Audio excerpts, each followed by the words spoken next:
പ്രിയരെ, ഇന്നത്തെ ചിന്ത കഥ പറയുന്ന കല്ലുകൾ എന്നതാണ്. 1 ശമൂവേലിന്റെ പുസ്തകം 17-ാമത്തെ അധ്യായം 40-ാമത്തെ വാക്യത്തില്, പിന്നെ അവൻ തന്റെ വടിയെടുത്ത് തോട്ടിൽ നിന്ന് മിനുസമുള്ള 5 കല്ലും തിരഞ്ഞെടുത്തു, ഇളയ സഞ്ചിയായ പൊക്കണത്തിലിട്ടു, കയ്യിൽ കവണയുമായി ഫെലിസ്ത്യനോടടുത്തു. ജീവിതത്തിൽ പലപ്പോഴും നമ്മുടെ മുന്നിൽ കല്ലുകൾ കാണുന്നു. പ്രതിസന്ധികൾ, ദുഃഖങ്ങൾ, നിരാശ, സംശയങ്ങൾ, പരാജയങ്ങൾ എന്നിങ്ങനെ. ചിലപ്പോൾ ഈ കല്ലുകൾ നമ്മെ മുന്നോട്ട് പോകാൻ പോലും അനുവദിക്കാതെ തടസ്സമാകുന്നു. എന്നാൽ ഈ കല്ലുകൾക്ക് അതീതമായ ഒരു ശക്തി നമ്മുടെ കൂടെയുണ്ട്.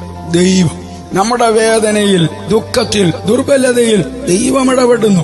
നമ്മൾ കരയുമ്പോൾ ദൈവം കേൾക്കുന്നു. നമ്മൾ തളരുമ്പോൾ ദൈവം കൈപിടിക്കുന്നു. നമ്മൾക്ക് കഴിയാത്തത് ദൈവം ചെയ്യുന്നു. നമ്മുടെ ജീവിതത്തിലെ വലിയ കല്ലുകൾ, എന്തിനേറെ അസാധ്യമായ സാഹചര്യങ്ങൾ വരെ ദൈവം നീക്കുന്നു. ബൈബിളിലെ പല കഥകളും നമ്മെ പഠിപ്പിക്കുന്നത് ഇതാണ്. ദൈവം മനുഷ്യരുടെ ജീവിതത്തിൽ അത്ഭുതങ്ങൾ ചെയ്തു. ആ അത്ഭുതങ്ങൾ ഇന്നും നടക്കുന്നു. ദൈവം ഇന്നും നമ്മെ മാറ്റുന്നു, നമ്മെ ഉയർത്തുന്നു, നമ്മെ പുതിയ ജീവിതത്തിലേക്ക് നയിക്കുന്നു. നമ്മുടെ ജീവിതത്തിൽ പ്രതീക്ഷ നഷ്ടപ്പെടുമ്പോൾ ദൈവം പുതിയ വാതിലുകൾ തുറക്കുന്നു. നമ്മുടെ കണ്ണുനീരിൽ ദൈവം ആശ്വാസം നൽകുന്നു. നമ്മുടെ കഷ്ടപ്പാടുകളിൽ ദൈവം ശക്തിയും ധൈര്യവും നൽകുന്നു. നമുക്ക് വിശ്വാസത്തോടെ മുന്നോട്ട് പോകാം. ദൈവം ഇന്നും അത്ഭുതങ്ങൾ ചെയ്യുന്നു.